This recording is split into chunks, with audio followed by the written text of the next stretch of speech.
what are the differences among the edX, Udemy, Udacity, and all those? So one of the things that we've seen as a response to the effort that we launched at Stanford University in September 2011 is a proliferation of multiple platforms that all work to provide educational content to people, and there's a number of them, and there's differences between them. Udacity is one of the ones that also launched out of Stanford. They've taken a different path of focusing primarily on vocational content offered by industry companies, not the more academic content offered by the top universities that we work with. edX has a model that is more similar to ours. edX is an effort launched by Harvard and MIT. One of the biggest differences between them and us is that we're just 4 times bigger and have a lot more top university partners, more students, and more courses. We're also, I think, able to support a broader range of courses via the use of peer grading, for example, that allows really exciting open-ended project-based work to be performed on our platform, which really helps people demonstrate their skills and their mastery via the kind of really creative skill-based project that is very hard to do in general in an online environment. What would happen to the elementary and secondary schools if online education, free education, going toward like this?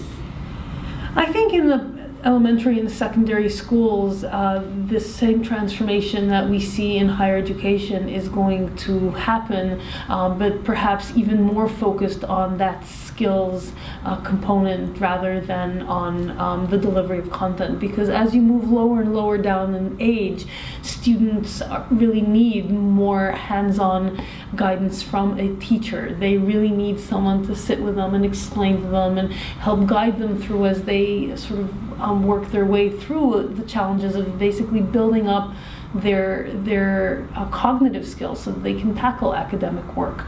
So I think we're going to see the use of online education percolating into that age group, but with an even greater emphasis on the role of a teacher as a complement to the online content.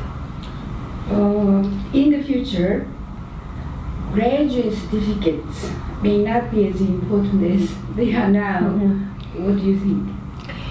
I think one of the things that is emerging from this effort is an alternative, broader form of credentialing. People have already started to look for other forms of demonstrating competency in work. So, for example, now people are often applying to work as a programmer using a portfolio of work that they developed on GitHub. I think that these alternative forms of credentials are going to gain more and more traction as we move into a world where the traditional college credentials that you might have acquired 15 years ago are often considerably less relevant because the job category that you're interested in didn't exist 15 years ago when you went to college.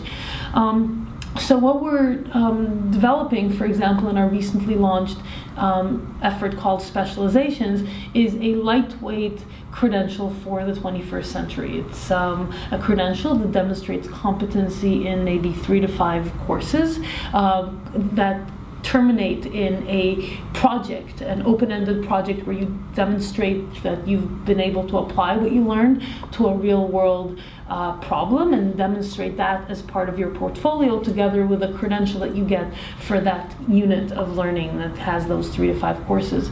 We believe that this credential is a substitute for the many people who cannot, for lifestyle reasons, go back to school and say get a master's degree because they have a family, a job, a house, and so on, but is nevertheless an effective demonstration of a set of skills that will allow them to be eligible for the kind of job that they'd like to get. Final question. Any advice to Korean students? I know that education is very important in Korean society and Korean culture. Korea has many fine universities and that have been able to provide a wonderful education to Korean people and have produced top-notch scientists, developers, and engineers, and many other categories.